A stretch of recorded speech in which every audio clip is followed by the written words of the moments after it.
Welcome everybody to the first ever live Rattlesnake TV debate. Been wanting to do this for a very long time, and I'm absolutely thrilled to say that we are going to be starting off with a bang. We've got two heavyweights in the house with us today in the form of Yaron Brook and Jay Dyer. These guys are both extremely accomplished in their field, experts in their field, and the topic, it's a light one. It's can human civilization survive on science and rationality alone? So just an easy Friday here. If you guys don't mind, starting with you, Jay, giving a little bit of a brief introduction about yourself, who you are, a little bit about your work, and where people can find you. Yeah, I'm a person that comments on a lot of different topics. We do discussions of geopolitics. We do a lot of film analysis. We do a lot of philosophical conversations and debates. We've debated some of the top Muslims, atheists, other religion proponents out there. I also do live events, comedy, etc., and I host the 4th hour of the Alex Jones Show every Friday for the last 4 years. And I have 4 books out on philosophy and film. Fantastic. And you're on? Yeah, I'm the host of the Yaron Brook Show, comment on pretty much everything going on in the world, and from aesthetics to geopolitics to ethics and morality and how to live a good life. I am the former executive director, CEO of the Ayn Rand Institute. I'm currently the chairman of the board of the Ayn Rand Institute. I am author of books on inequality and capitalism, probably best known for my moral defense of capitalism. Fantastic. So the structure of the debate today, guys, is going to be that we're going to have 5 minutes from each of these gentlemen giving their position on can human civilization survive on science and rationality alone. And then we're going to have 10 minutes each of cross-examination, where both gentlemen will be able to ask as many questions as they would like in that 10 minutes to try and unpack the other person's worldview, and we'll see how that goes. We're also going to be reading out super chats at some point in the middle of the stream. And there's going to be a poll there as well. At the very start, we're going to have a poll on the question to see where you guys all sit with it. And then at the end, we're going to have another poll as well to see who you guys found more convincing. So I think with that, we should get into it. Maybe, Jay, do you want to kick us off with your opening statement of 5 minutes? Yeah, I don't mind. Let's go.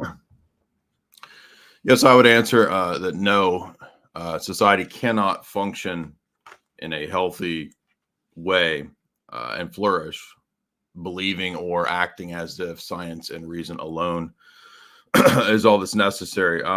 First of all, I would say that we don't exactly have, at least typically from the people who would be the proponents of this view, we don't usually have a pretty consistent definition of what science and reason are.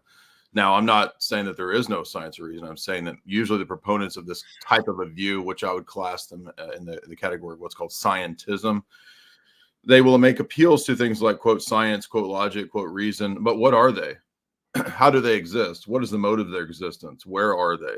So science is oftentimes ill-defined. For example, one of the premier scientism proponents, technocrat Bertrand Russell himself, gives about 30 different statements as to what science actually is in his famous book, Scientific Outlook. He says that science is reasoning. Science is knowledge. Science is beginning with what began with Galileo. Science is techne. Science is progress. Science is the power of manipulating nature.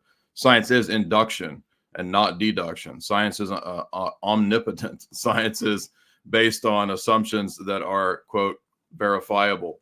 Science is in decay, unfortunately, in his day, he said.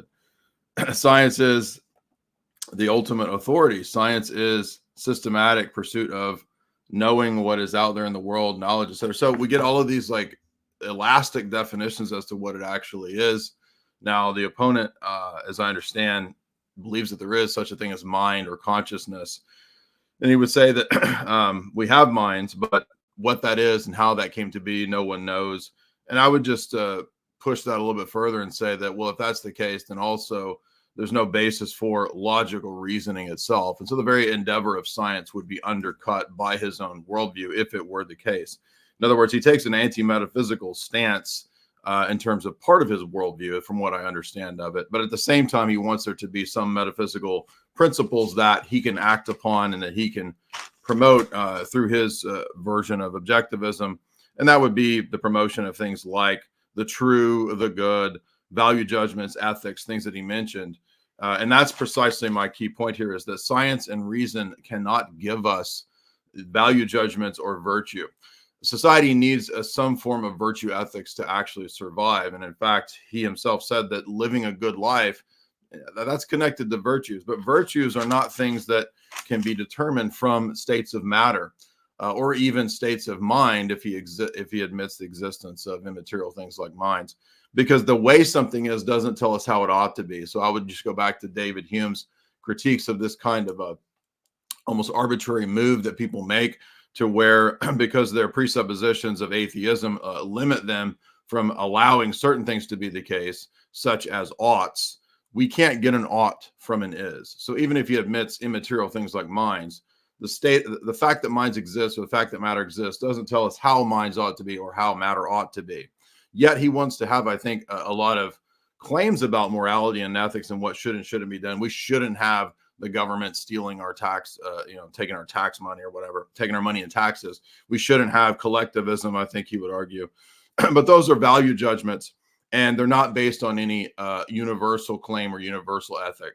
Thus, they can't actually be objective. They must ultimately be purely subjective or relative. And so my point is that he can't be consistent with his foundationalist enterprise. And so his position, I think, is going to devolve into some form of foundationalism. But foundationalism, again, is a failed enterprise when we look at the fact that there's nothing that's actually self-evident. Even Aristotle's basic laws categories, the law of excluded middle, law of non-contradiction, law of identity, those things are not actually found in nature themselves. They're propositions or metaphysical things that we believe in, universal laws, abstractions that don't have any scientific demonstration.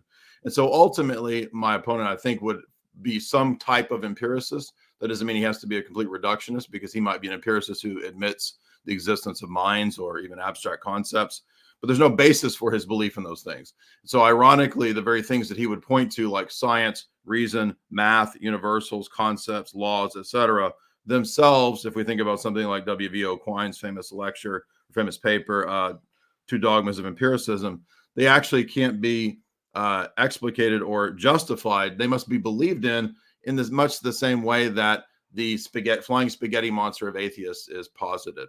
So his idea of meaning and concepts and reasoning is also just as much a flying spaghetti monster.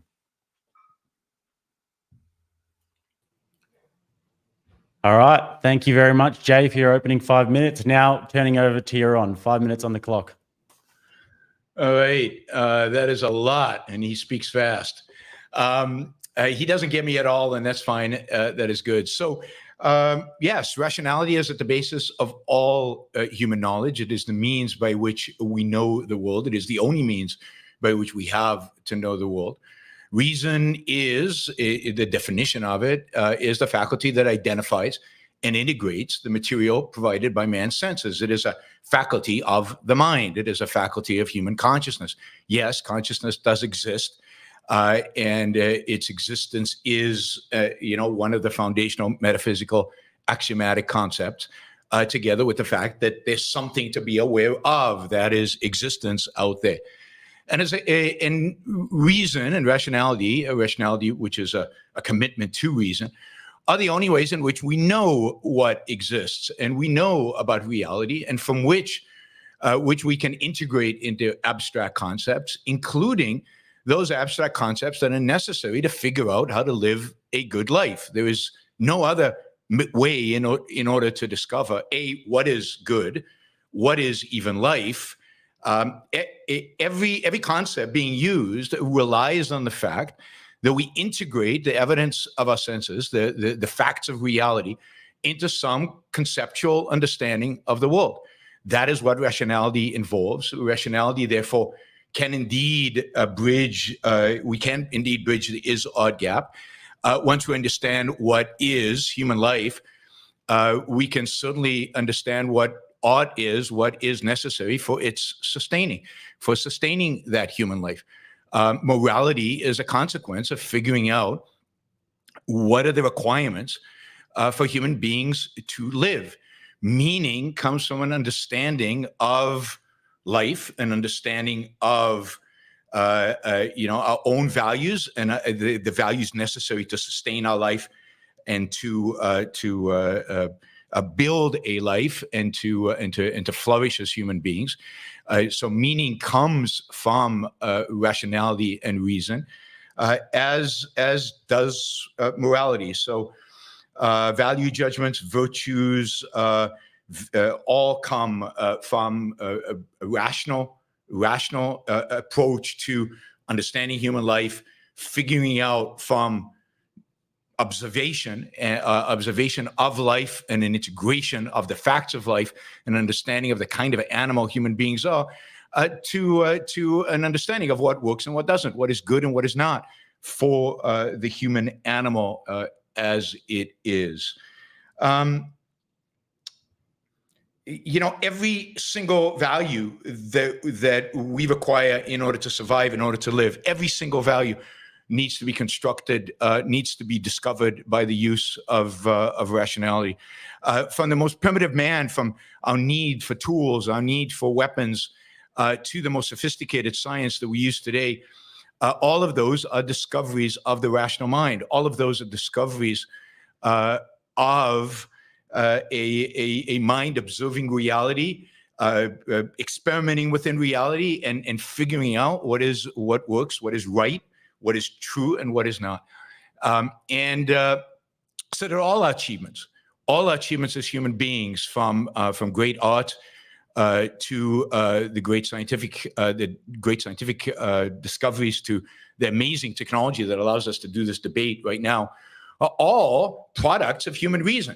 That is, to deny reason or to reject reason or to reject the link between reason and civilization is absurd and ridiculous. It is not self-evident, of course, but it's pretty easy if one knows history and understands human life and understands the world in which we live, to see and to observe and to understand that all civilizations, to the extent that they were civilized, relied on reason, and to the extent that they adopted reason and rationality, to that extent they were civilized. I think that's 5. Yep, that's nearly bang on. So thank you very much, guys, for your opening statements.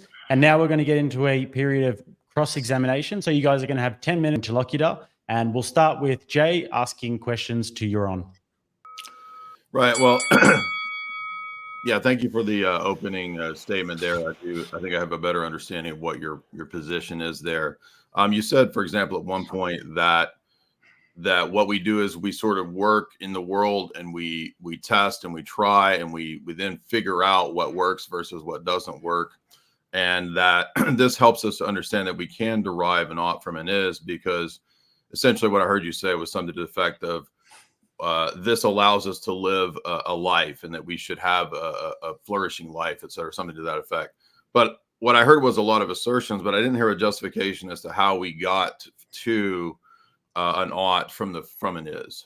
Sure. I mean, 5 minutes. These are deep philosophical discussions. We're not going to get a complete analysis of how we get an ought from an is here. But I do recommend people who are interested in seeing the complete working out of this to check out Ayn Rand's essay in the Virtue of Selfishness, first essay, or the Morality of Objectivism, where she lays out in great detail, I think, how you get an ought from an is. But the outline of it is this: human beings face a very basic alternative, as all living beings face, and that is to exist or not to exist. And that is the fundamental starting point.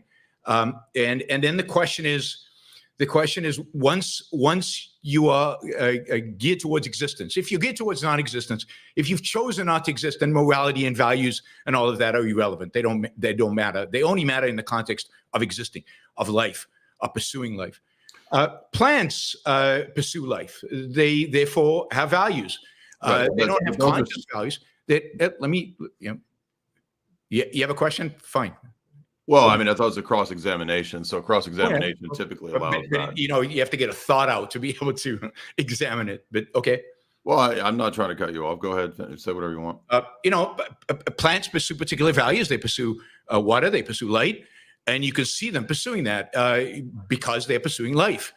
Human beings face the same alternative a plant does, life or death. The difference is that we don't have it pre-programmed. We are not pre-programmed. We're not predestined to choose life or to know how to live.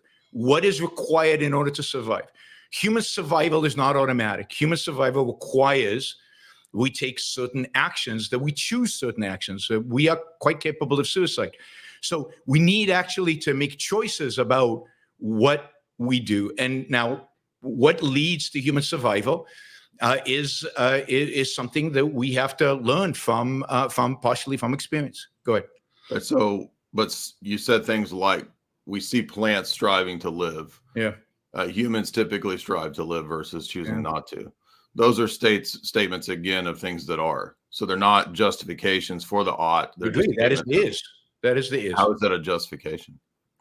No, the justification is that you need to do certain things. That is the ought is the need in order to live, right? In order to live. But that's a statement of how things are. It's not a but that's not an epistemic justification. That's just another statement of how things are. Once you have to sustain life. Now, there is no justification for sustaining life. Okay. If you decide you don't want to sustain life, then as I said, value judgments are irrelevant. But once sustaining life, then, once that happens, once human beings. So is that seems like a metaphysical sort of value judgment that you want as kind of an axiom to start with, right? No, it's not. It's just, it's a fact of reality that living beings. So if it's a fact, then it's not it's not an ought. No, the oughts are what. Well, we're asking how we get oughts. You stated a fact. How do we get an ought from a fact? To sustain life. How do we get an ought from a fact? You just keep stating facts. No, I'm not saying facts. I'm saying, and indeed, you just said it as a fact. What do you mean? You said you're not stating facts. You just said it's a fact. Oughts are not divorced from facts. Oughts are facts. No, wait a minute. Facts are states of things. The need to survive. Oughts are facts about. Gentlemen, just a second. Just during this period of cross-examination, whoever is doing the cross-examining has the floor. So, Jay, as you'd like to ask the questions, just cut off whenever you need. And then Yaron, you'll be able to do the exact same thing next. Sounds good. Okay. So it seems like, again, to the definition of what a fact is also conveniently the definition of what ought to be the case. But the question was epistemic justification for how we get value judgments or oughts from states of affairs or states of matter or facts. It doesn't work to just say that an ought is just another fact, because that's a circle. No, it absolutely does, in the sense that once life is chosen, one needs oughts in order to know how to pursue that life. And those oughts are discovered through a process of understanding what life requires. And those are facts. Right? But do you understand that one has to examine the world in order to evaluate what leads to life, what allows for survival. That is the good. And what is bad for survival, that is the bad. Yeah, but how do we know that that's the good? You can just keep sort of asserting that is the case, because as if that's some sort of self-evident thing. And I'm questioning whether that's self-evident. There is no good outside of life. That is, how do you know that? You're just asserting that. Good out there. There is no. These are assertions. What's the basis for the assertions? Because there is nothing. Make an assertion of what there is no. What's the justification for the assertion? That's what debates are all about.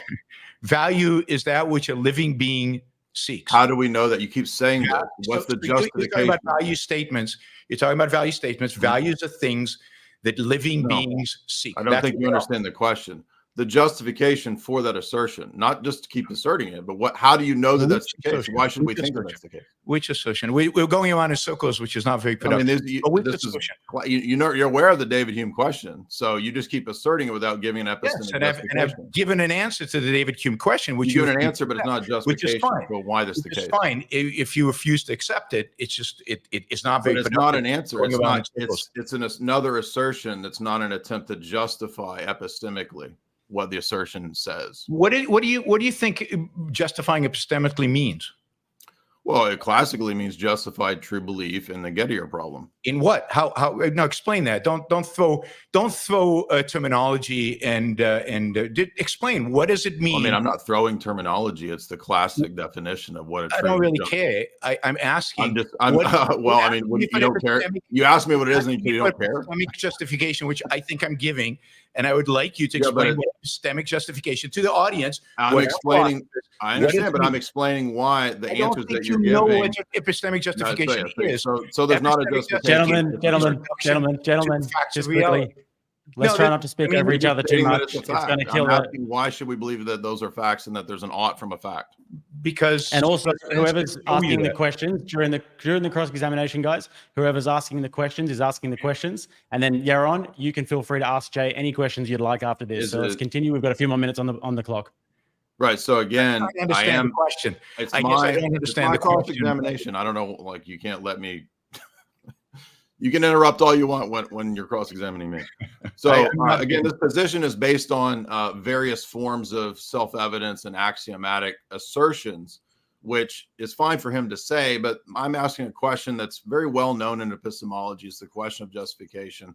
I'm not coming up with any foreign wild definition of what that means. Justified true belief goes back to Plato. It's been used and brought forth in epistemology ever since that time.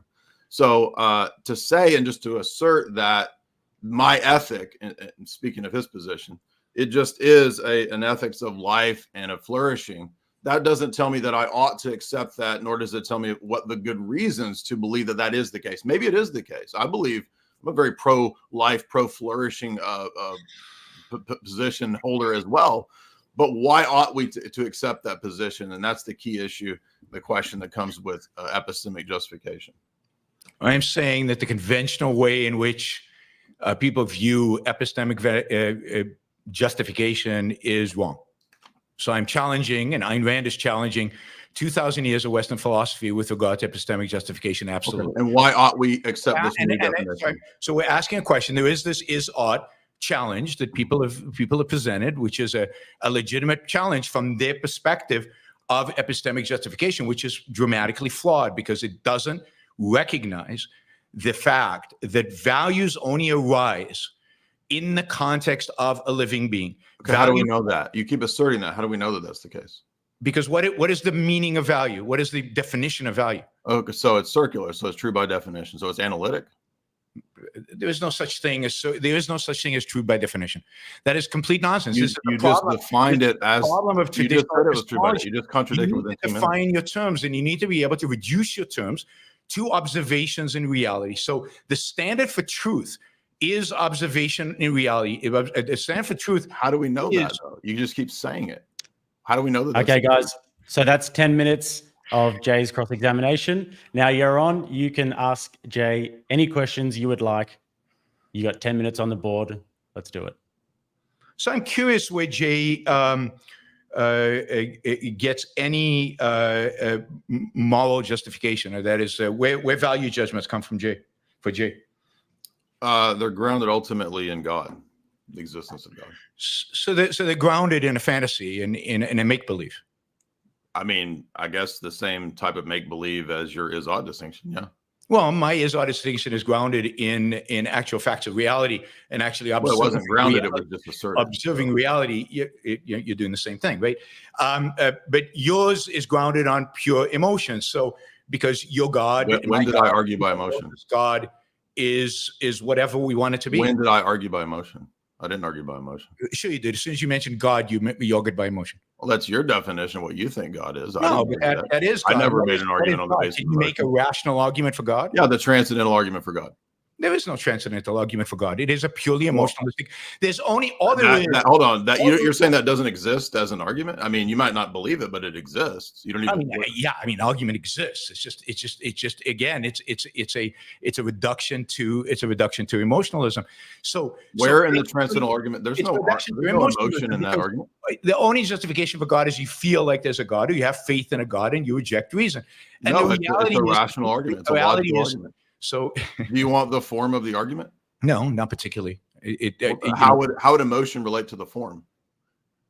Emotion relates to the fact that No, the belief form is of the argument. X belief is the in necessary something you're condition of making Y, up Y therefore X. is an emotionalistic argument, right? It's not. X is the necessary condition of Y, Y therefore X. That's the form. There's no emotion. But I thought, where does logic come from? Logic itself is grounded in God. Is grounded in God. So it's a circular argument and it's meaningless, right? So Well, once you have God, then once you have the emotionalistic belief in God, then you come up with a circular argument to justify it, which is absurd, right? So the whole perspective of value judgments as coming in because J believes in them or because X believes in something else is the basis. I never made that argument. Complete subjectivism, but it is, right? Well, I mean, if you're gonna, you should at least address the actual argument. That's not the argument. That's a straw man. Okay, so give me some example of value judgments that come from God, and how do they get to you from God? I'm curious how you get them from God. Right. We have presuppositions that we all hold to, basic beliefs when it comes to ethics, metaphysics, that and you get from where? And ultimately, those structures are grounded in the mind of God. And how do they imprint on you? Well, I'm made in God's image, so I have the ability to reason after God. So the entire system is built on a presupposition that there is a God. Correct. Yeah. Just like your system is built on self-evident presuppositions that are incoherent. No self-evident. All it relies on is the fact that existence exists and consciousness. I mean, you kept saying it's self-evident. Well, existence exists is self-evident. Your God so it is self-evident, right? You're making. I mean, you're back and forth like every time you're back and forth. Yeah, because you can't have a discussion if you don't accept that existence exists, right? Are we talking right now? I just simply don't accept that it's self-evident. I don't disagree. Are we talking right now? So how do we know we're talking right now? I just don't believe it's self-evident. Explain to me where does it come from? Where does the knowledge that we're talking right now come from? Well, that we're talking is experiential. I believe in experience, yeah. And experience is not self-evident? No. Then where does it come from? How do you know it's actually happening? Because, well, again, there's nothing that's self-evident. Because I'm having experience, it doesn't follow that the experience or having experiences is self-evident. That's a whole other notion in epistemology that has to do with things that don't require justification. Two different questions. Same question. The reality is that the existence of everything around us is self-evident, and everything we are talking about, everything we say, are you aware of dependent on the fact that existence actually exists? Well, again, that's just to assert a circle. Which, if you want to, no, it's not. It's you. Every it concept is a circle. Existence is self-evident. Evidence. Every concept they use depends on the fact that those concepts were integrated based on sensory evidence. If you look at a child and you see how a child forms concepts, they don't form concepts by some revelation from God. They form concepts by observing reality and experimenting within reality and seeing similarities between things in reality. They build their concepts from the ground up, from reality up. They don't start with God and everything. Well, that's a category error. The fact that you start with something doesn't mean that that's the ultimate grounding for the thing. So that's a category. Well, you can't understand a thing without knowing where it's coming from. I don't disagree with empirical sense data. I just don't think that empirical sense data is the limit. That is all we have, and you can't justify empiricism itself.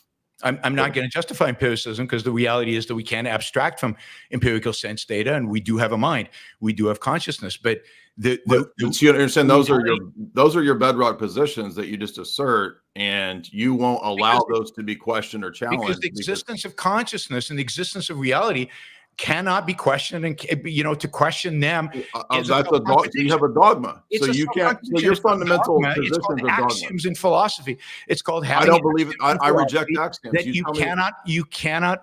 That are self-evident. Okay, so if you can bring axioms, you understand that if you bring self-evidence to a debate, I can bring self-evidence to a debate and just say God is the self-evident axiom. That's why you can't do that. But that's silly. That's fine. You can't. And you it's just as silly as your self-evident. And it's just a negation of all of human experience and all of human history. But fine. That's just to reassert your position. All right, guys, we've got a few more minutes. Yaron, if you did have any more specific questions to Jay about his worldview, or should we move into the next part? We can move into the next part. Okay, cool. So next bit I wanted to get into was a little bit about the future of science and technology and how that's going to impact human civilization, the rise of AI, for example, and the role that scientific development is playing in human evolution itself. So if you guys want, I'll give you a few minutes on the board. You can take 2, 3, 4 minutes if you'd like to state your position on the future of technology, if it's a good thing, if it's a bad thing, and if human civilization will survive this on science and rationality alone. So starting off with Yaron for this one, you got a few minutes on the board and you can do as you please with this. So I think basically whether we survive it or not is going to be dependent on whether we embrace rationality as a civilization and as a culture, and whether we approach all these things from the perspective of human flourishing and from the perspective of a reasoned approach to life.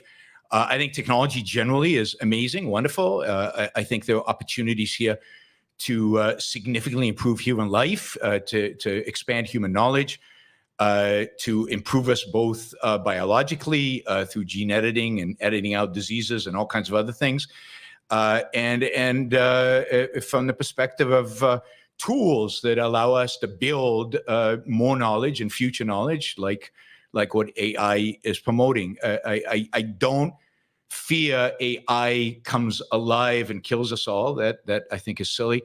But I do fear that bad actors use AI and use these tools to the detriment of humanity. So I think what we need is a civilization focused on individual human flourishing, a civilization based on reason and rationality to prevent those bad actors from using tools to destroy civilization.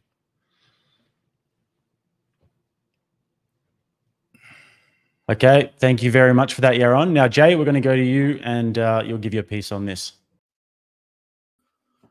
Yeah, thank you.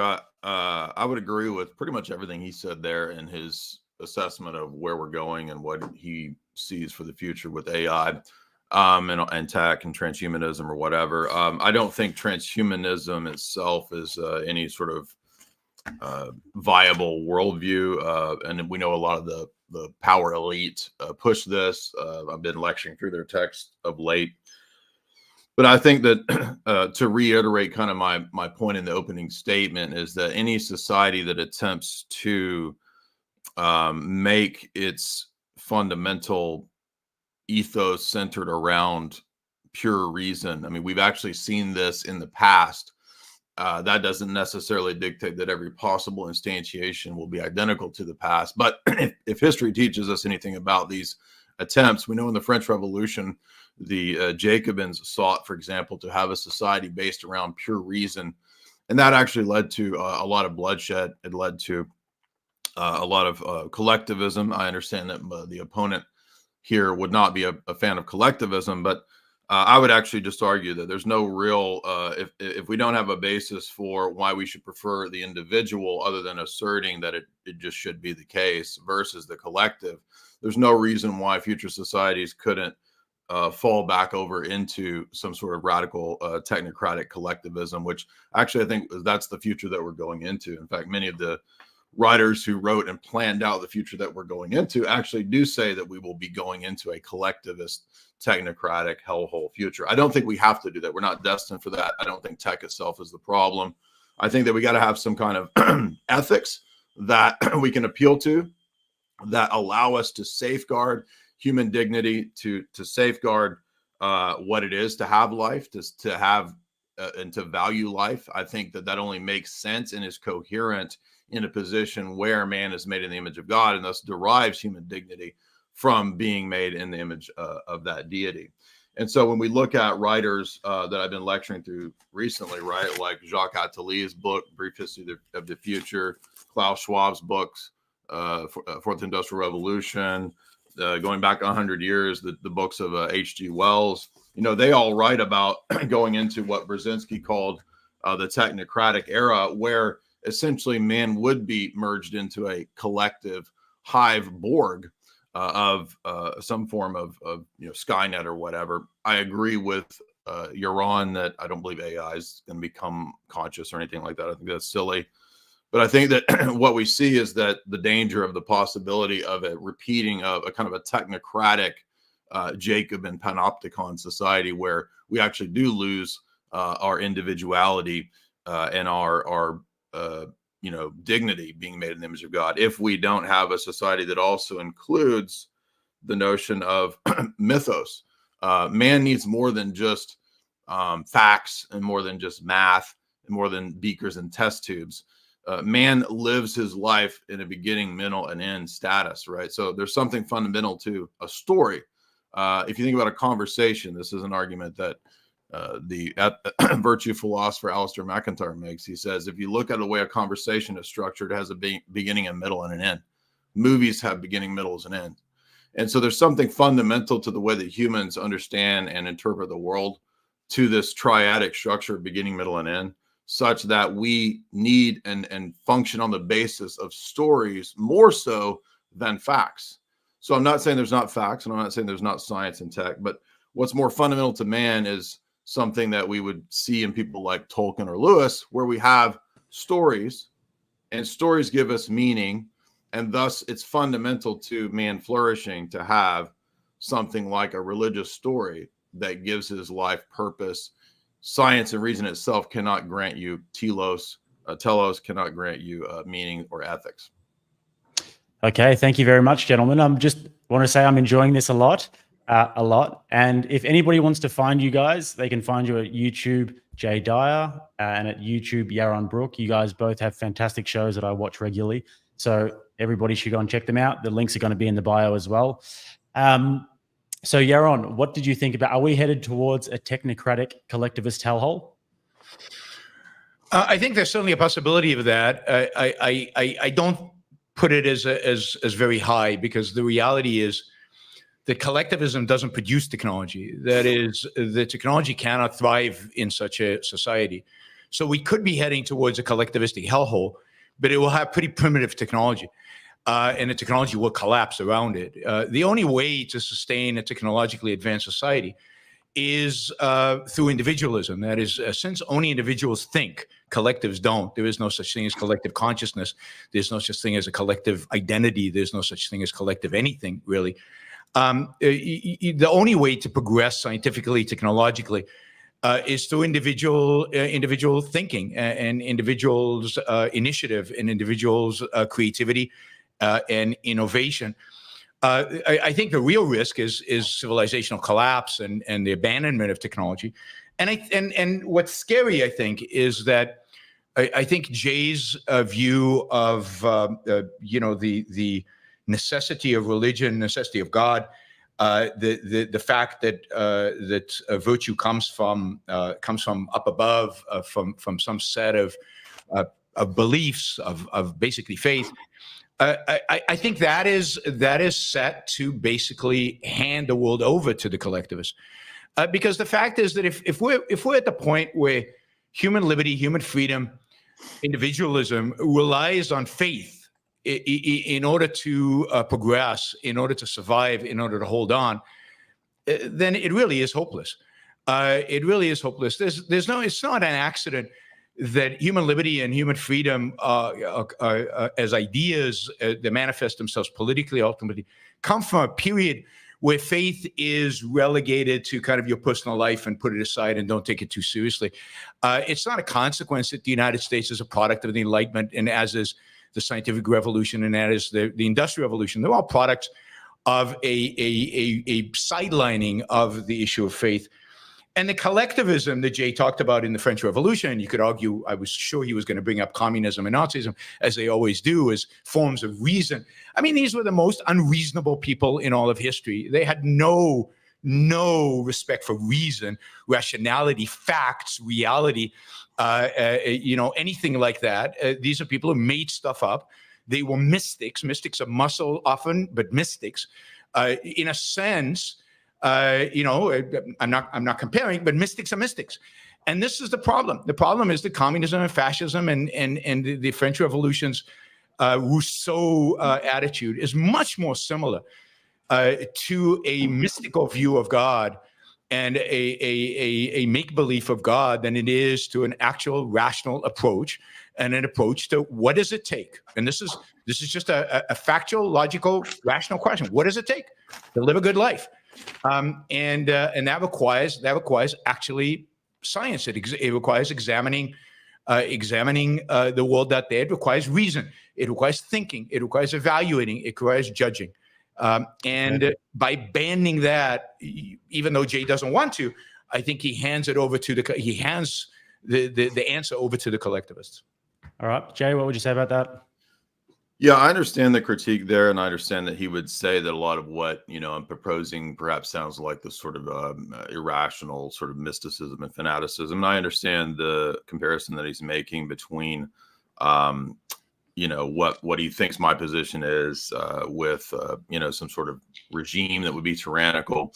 But to bring it back home to the original point about the good, he keeps pointing out the good of the individual, the good of the the freedom of the individual to be creative and all that. I actually agree with that's where we get the source of creativity, inventions, technology. It does begin with the individual. I reject the idea, though, that he said there are no collective identities. That to me makes no sense, given the fact that we have all kinds of collective identities that are true. Men exist as men. Families exist as real metaphysical realities and unities, I believe. So the premise that he has, I think, is another presupposition. Most of the proponents of Ayn Rand is the idea that there's this sort of dialectical tension between the individual and all collectives. There can be that, but ideally, I think what we want to shoot for is a balance between the one and the many. To have a synergy between these things and to not have this sort of individual versus the collective.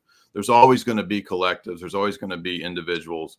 And so we're never going to figure out some sort of perfect either or, when ideally what we need to shoot for is some sort of balance between them. But beyond that, more fundamental is I think he thinks that my position is one which is irrational or anti-rational. If he had listened to what I was arguing about the transcendental argument, it's actually a logical, rational argument for the existence of God.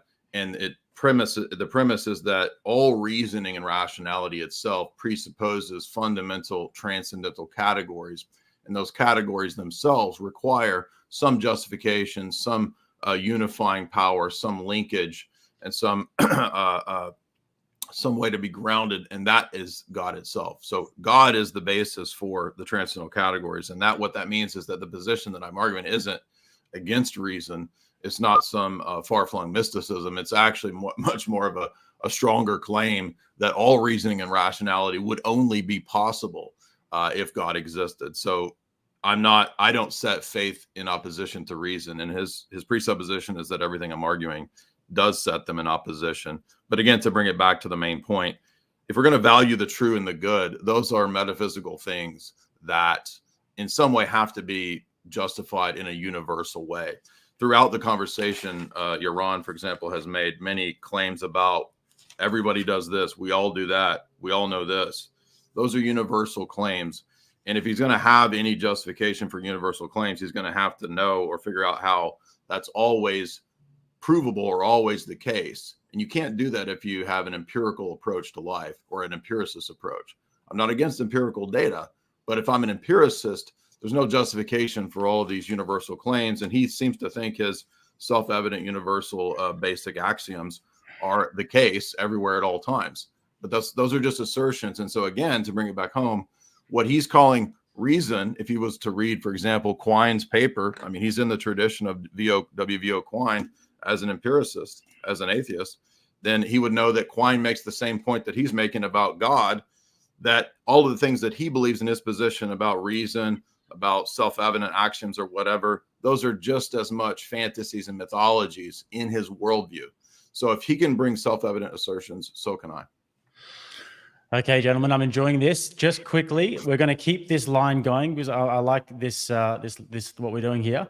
I want to keep it to 2 minutes each after this. So we're just going to go back and forth on the points. But we're just going to quickly read out some super chats here. We've got a few coming in, and the first one is from Shozbot. And it says, I don't understand the topic. What additional things are supposed to be needed? Air, food, Netflix, maybe all of them. And next one, we've got Shozbot again, says, Jay, is Zeus a self-evident axiom? If not, why? Do you want to quickly answer that? Well, I don't believe in self-evident axioms, so I would question the whole notion it's based on a foundationalist epistemology, which I don't believe in. I believe that we have webs of belief, and so if you want to use the terms foundation, that's fine, but that's not the same thing as a foundationalist epistemology. I think that we have a worldview, and all of our beliefs are interconnected.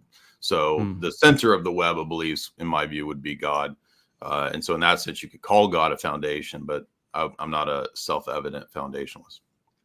Okay, and the last one here, we have got. I'll just say, can I go for it? Knowledge is, foundationalist in a sense.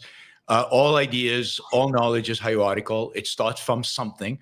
It starts from the self-evident, otherwise, and which is self-evident, and all knowledge is built on that. And the self-evident is the facts of reality, including the existence of consciousness. Okay. And how do I know that? Because I'm conscious, and I just know I'm conscious. Well, all is a universal claim, though.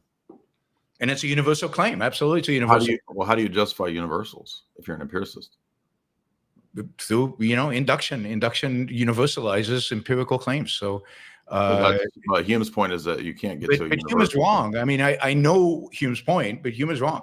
And I'm positing, and it's not me. Ayn Rand is positing. I'm just doing a pretty bad job of explaining her ideas. But Ayn Rand is positing a new epistemology, a different epistemology, and it's rejecting Hume's claim. Okay. I suggest to people, go to the source. Don't take me. But Rand's Introduction to Objectivist Epistemology is a great place to start. If you're interested in her particular epistemology, it's a great book. And Objectivism, the Philosophy of Ayn Rand, which is behind me, by Leonard Peikoff, great summary and explanation of her ideas.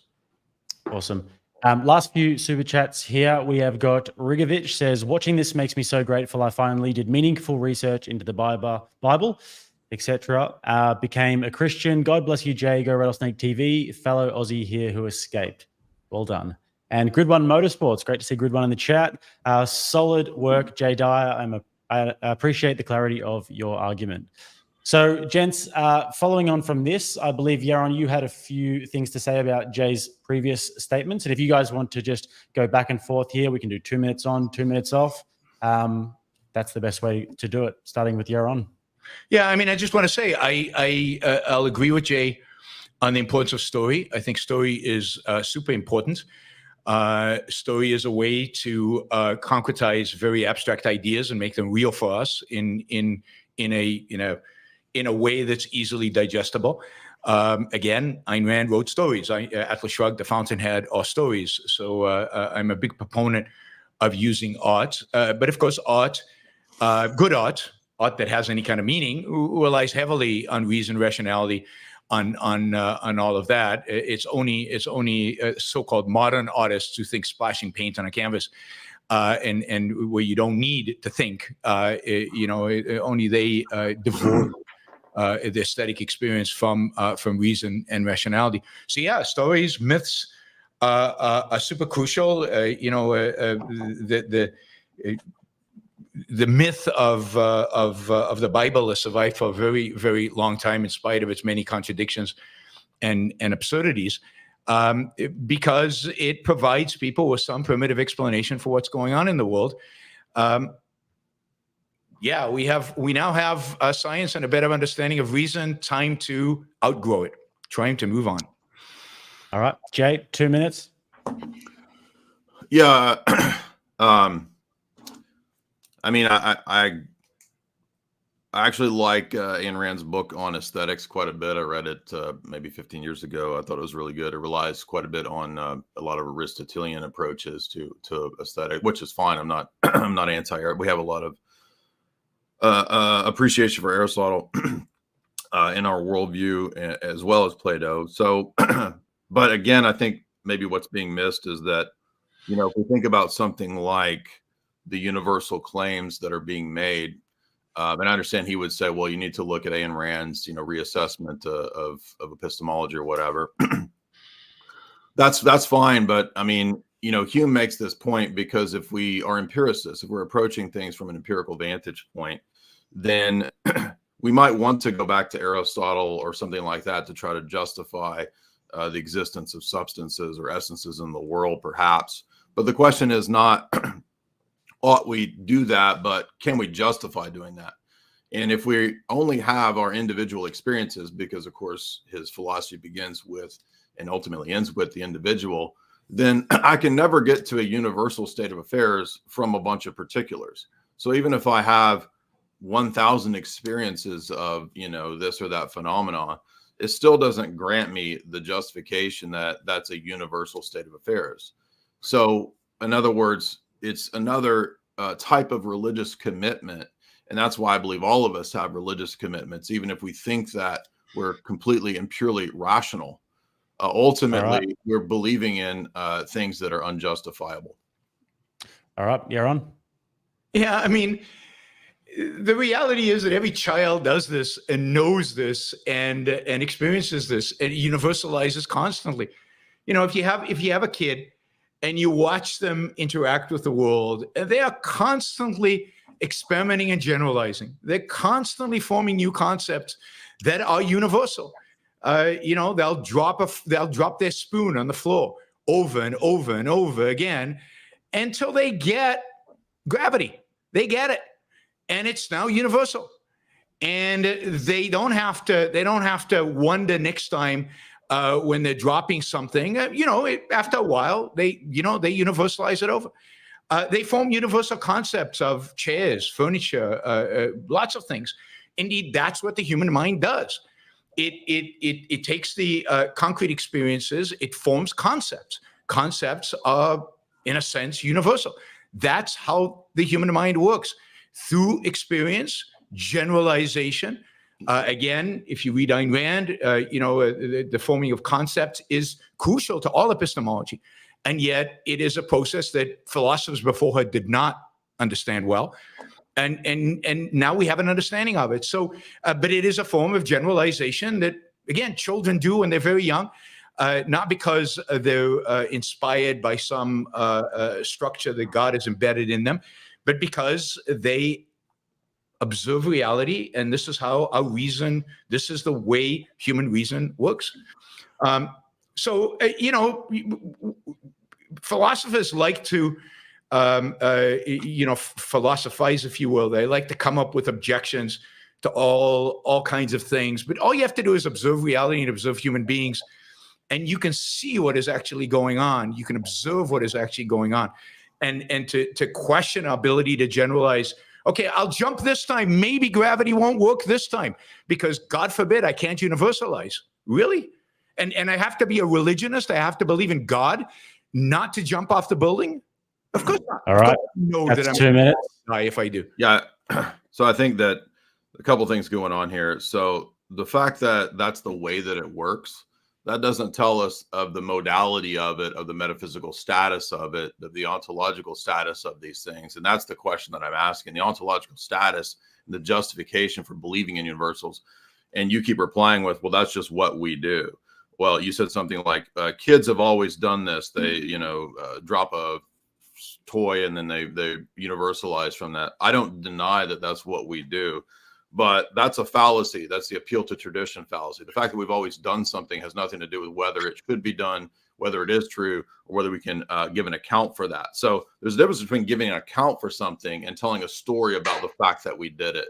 So that's the point of epistemology, is epistemology is always concerned with epistemic justification. And to say that, well, these are abstruse questions that philosophers ask, and we shouldn't really be that worried about it. Well, no, these are the questions that are asked in debates because you and your worldview would like to have certain self-evident axioms from which to build your system. And you seem to not want those to be questioned, which I don't mind having God questioned. I'm happy to debate and defend the existence of God. But what that suggests to me is that the self-evident axioms that you have as the foundation of your position are dogmas for you. When I ask you for the justification for them, you say that, well, it's an axiom. You can't justify. The whole point of an axiom is that it is indeed self-evident, and trying to refute it, use the axiom in its refutation. That's the very nature of axioms, right? So too. Okay, then God exists by definition, the very nature. God for you is an axiom. I get that. I get that it's an axiom. So you understand that that's why it doesn't work in a debate to just say it's not self-evident. One, it's obviously not self-evident, and B, not ignoring God, is not a self-refutation. I can deal with the world with your position is self-evident. Mine is not. While ignoring the existence of reality. I can't deal with the world by ignoring my consciousness. Those are, you're refuting them by trying to deny them. With God, that doesn't work that way. I can easily deny God. Well, but what you did was just keep reasserting your position as self-evident, and understand in a debate, I can do the same thing. And that's why that doesn't work in a debate.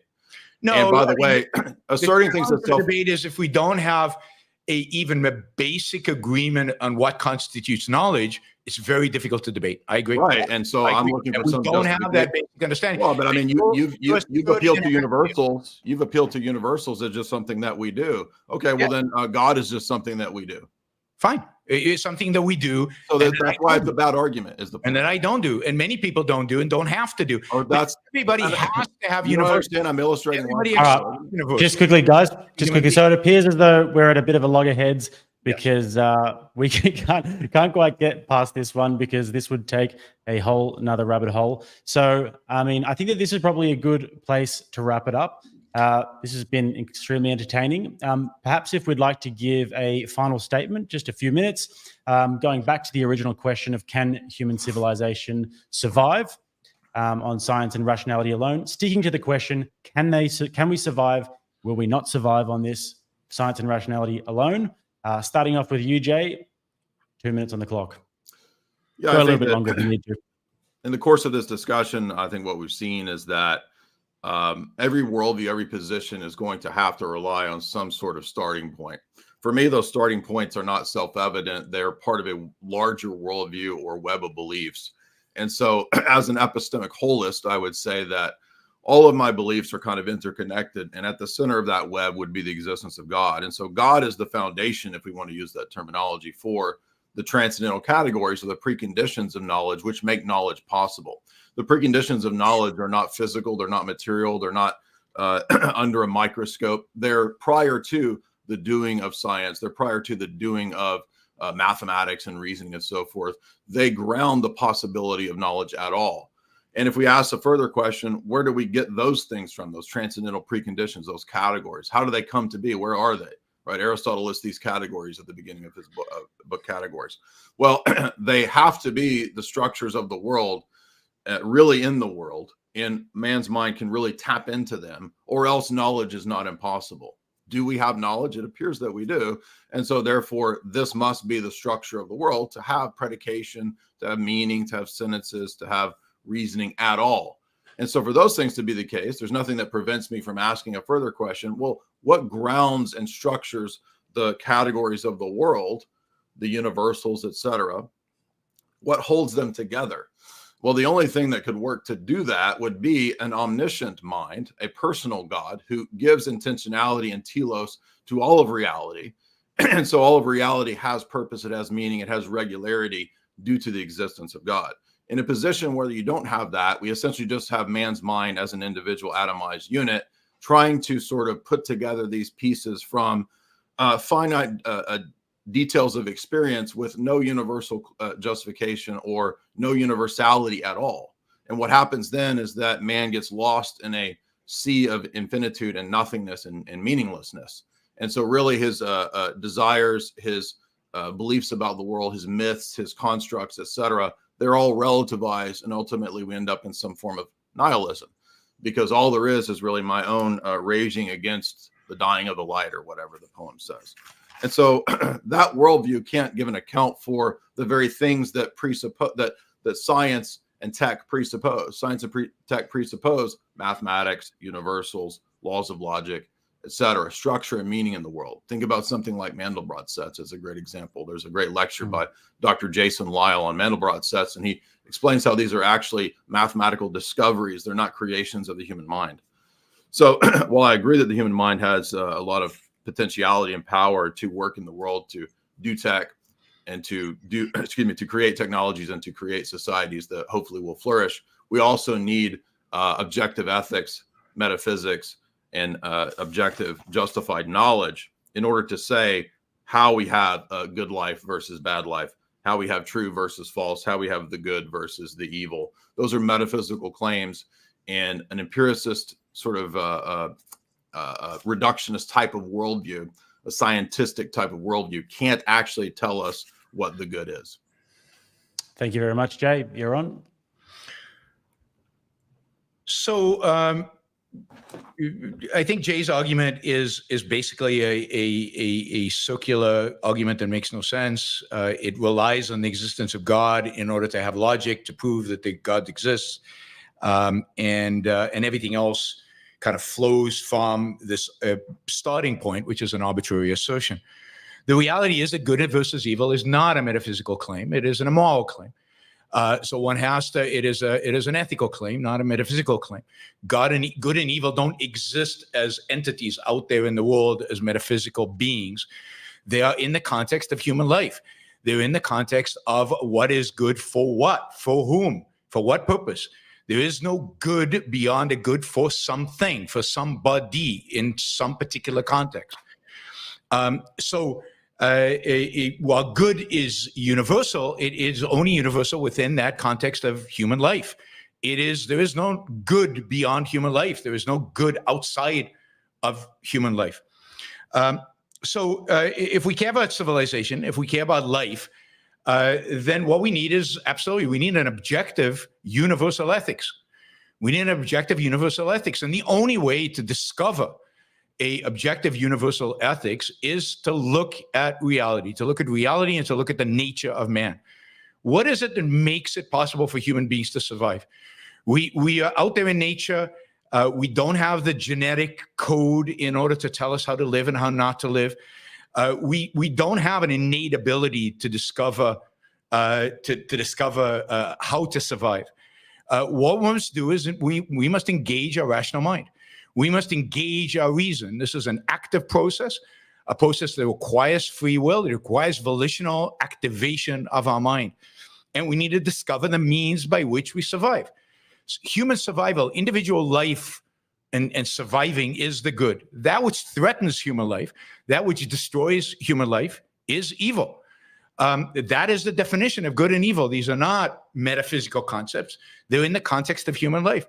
So objective morality is that morality that takes into account the fact that human beings are a rational animal, that in order to survive, they must think, they must observe reality, integrate the knowledge from reality, and manipulate the world out there, manipulate the atoms in the world out there in order to produce the things necessary for their own survival, for their own existence, and ultimately for their own flourishing.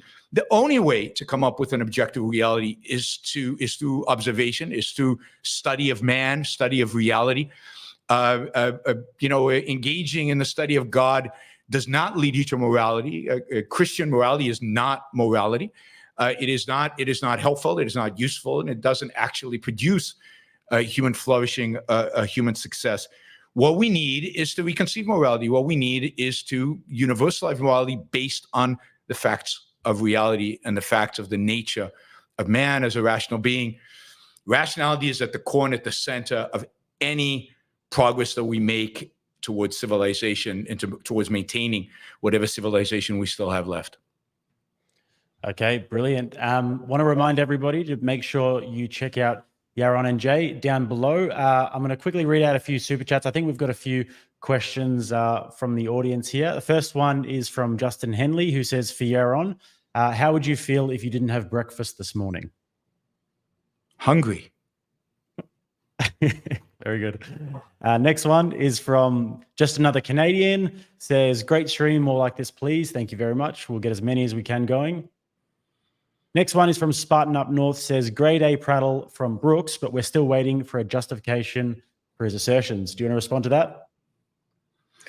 If you're looking for anything beyond reality exists and you have the ability to know it through your consciousness, and reason is the faculty that allows you to be aware of it, That is the justification. If you need more than that, then you're seeking something that doesn't exist, and you're in the realm of mysticism, not in the realm of reason and rationality.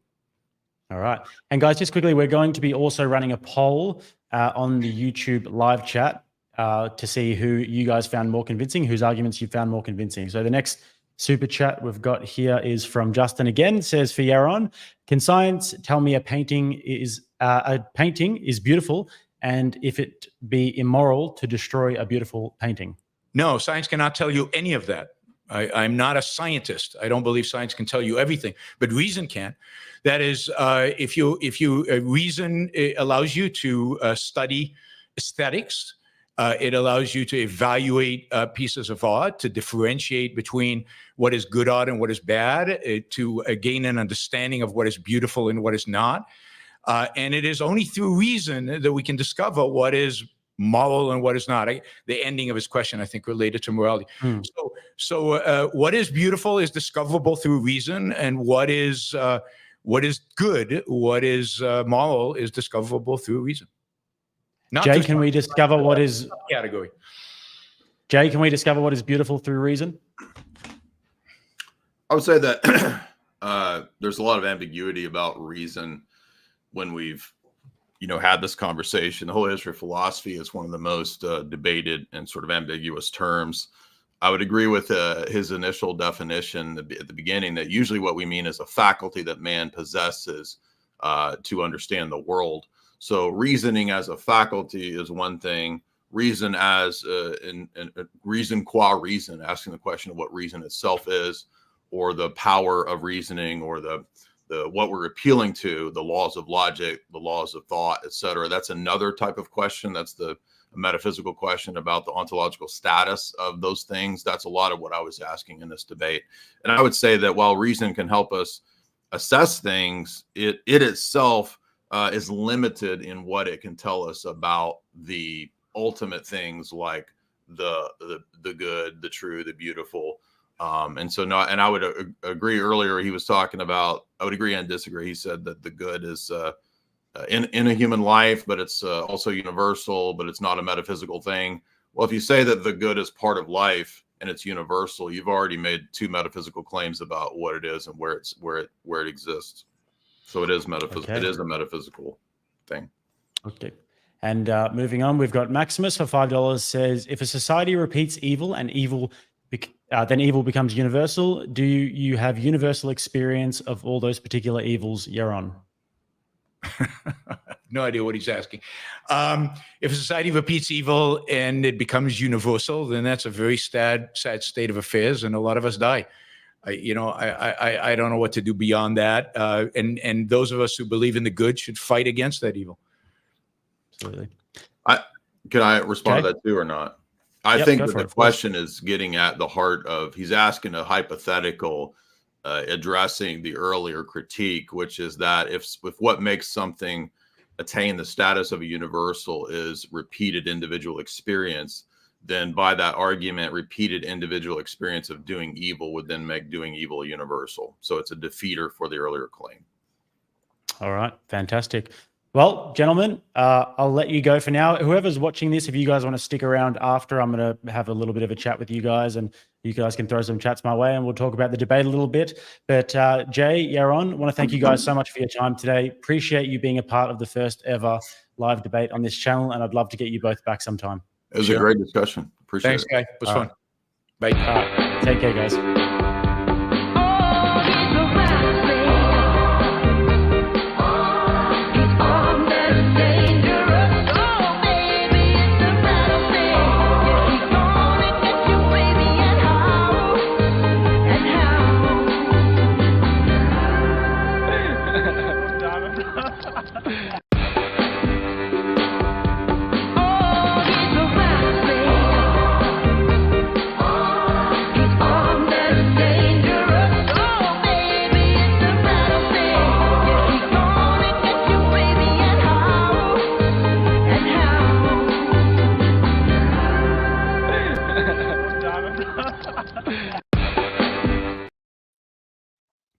Alrighty. So it's nearly midnight over here in Bali, guys. So I mean, it's probably past midnight by now, actually. First ever Rattlesnake TV live debate. I cannot tell you how excited I've been to do these. This has literally been the goal of the channel since day one, to get some podcasts going and to eventually have people come on and debate live so we can create our own exclusive content. So just wanted to read out a few of your chats here, guys, and whoever's in here discussing things. And also put it in the chat if you guys have any topics you'd like to see discussed, if you guys have any debaters or interlocutors you'd like to see appear on the channel, people who have maybe been on the podcast before. Would you like to see religion discussed? Would you like to see some wokies on here? Would you like to see some BLM debates? What would we like to see? Absolutely anything. And also, Vinny, did we get a read on the poll about who we thought won the debate? 94% thought Jay Dyer won the debate. That is pretty resounding. I mean, I'm not sure if this is just a lot of Jay's audience in here, but 94%, guys, that's pretty significant. So yeah, guys, let me know in the comments. What have we got, Vin? Any good comments coming in? All right, the rain is coming. It's self-evident that Yaron lost. I'm interested to know why you guys thought that Yaron lost, because there appeared to be a real conflict there. And obviously, being a Christian myself, I believe that the fundamental presupposition of Jay's worldview, in the sense that God is the creator of the universe, and that's where we get our reason, that's where we get our rationality, that's where we get our morality, is correct. And that I obviously disagree with Yaron that everything is just self-evident and that there is no cause, there is no ought for that truth. So I would probably agree with Jay myself in that regard, but I'd be interested to know why you guys thought that. Someone's saying, is Jay going to be orthodox? The Briar Wolf says, that was your first? Dang, good job, man. Thank you very much, Briar Wolf. I appreciate that. It was the first. But to be honest, guys, this has been in the making for months and months. And obviously, I can only do this if you guys are in the live chat. We had up to 600 of you at one point, and I'm super, super grateful for that. If we don't get people in the live chat and interacting and sending in super chats and everything, then it becomes impossible. So I really appreciate that. Darth Revens says, Rattlesnake TV, try and get a woke one to argue with a reasonable person so there are no jump cuts like with the videos. Yes. Well, I mean, unfortunately, it's a bit hard to get the wokies sometimes, guys. They're not that open to debate. I don't really know why that is. Maybe the worldview isn't that easy to defend, but yeah, a little bit difficult to get some wokies on there. Hi says, nah, there were a lot of atheists in the chat debating with people. So there were a lot of atheists in there. Interesting. So with the poll, obviously 94% in favor for Jay Dyer, and then 6% in favor for Yaron Brook after that. But there are still a lot of atheists in there arguing with people. So looks like the chat was absolutely lit, and we're happy to see it. Helper of Men says he assumes his reasoning is better than someone else's when it comes to good and evil. Lol. Yeah, I mean, like I said, guys, obviously I'm biased. As a moderator, I don't want to be biased during the debate, but now that it's a little bit more sort of casual and free-flowing, I can say that I also would agree with Jay in that sense that, you know, I'll agree with you as well in terms of good and evil. It can't just be. Yes, we can experience and we can intuit good and evil in the world, but then where does that good and evil come from? C says, even atheists would admit Jay won. This isn't a bias of home court advantage. Kirill. Well, Kirill, is that the name? Dustin says, best to let them speak as much as possible. Sorry, I thought you was done and left. I think we let them speak as much as possible. I'm interested to know, guys, leave it in the chat now. Do you think that the opening statements were the best part? Do you think the cross-examination was the best part? Or do you think that it was best when they were just going back and forth and having 2 minutes each on the clock? Because the problem with these debates is that it can, my first time moderating, obviously, but with these debates, obviously they can talk over each other a lot, like we saw in the cross-examination, if it's not in person, and it tends to lag a little bit, and then you don't really know what anybody's saying. So perhaps the 2 minute might be the best, but I'd be interested to know what people are saying. More cross-examination. People are saying no, 2 minutes should have been a bloodbath. 2 minutes was good. Cross-examination. Yeah, that's. I think that it's good to have a mix of stuff in there. Anyway, Xavier says all of his arguments. So I can't read tonight, guys. I'm like literally retarded. I got this like light in my face, and it's late at night. But Xavier says all of his arguments are circular, baseless claims about human experience. proposes rationality on the basis of universals while simultaneously denying its metaphysical entailments. Yaron failed hard. Well, yeah, I mean, I wouldn't agree. I think that Yaron did pretty well, to be honest. He has his worldview, and his worldview is essentially an objectivist worldview.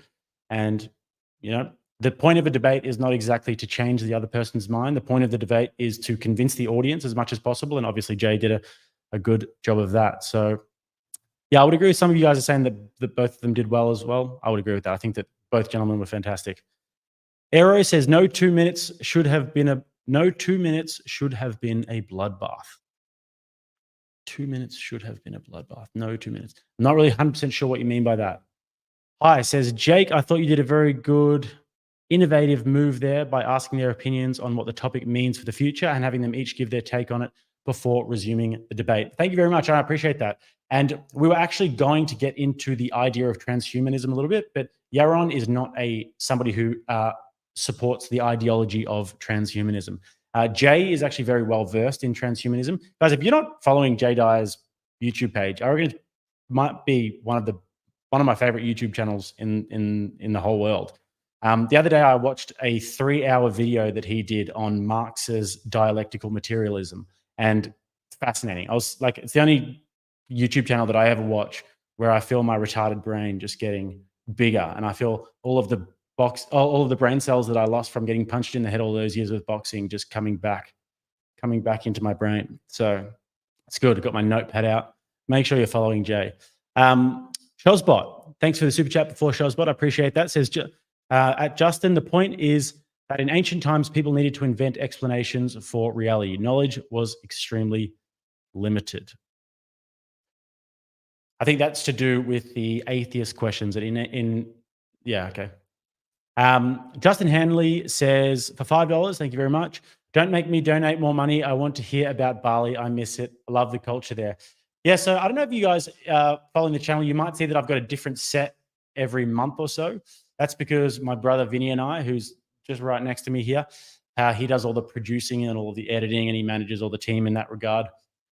He does all the smart stuff. We move around every single Jay Dyer's in the chat there, says, thanks, man. Thank you, Jay. Appreciate you, man. Yeah, we move around a lot. So we're in a new set every single month. And yeah, it's great. So we're in Bali at the moment. We're going to be traveling a little bit of Europe in the next few months. Towards the end of the year, we are going to be going to South America, doing Colombia.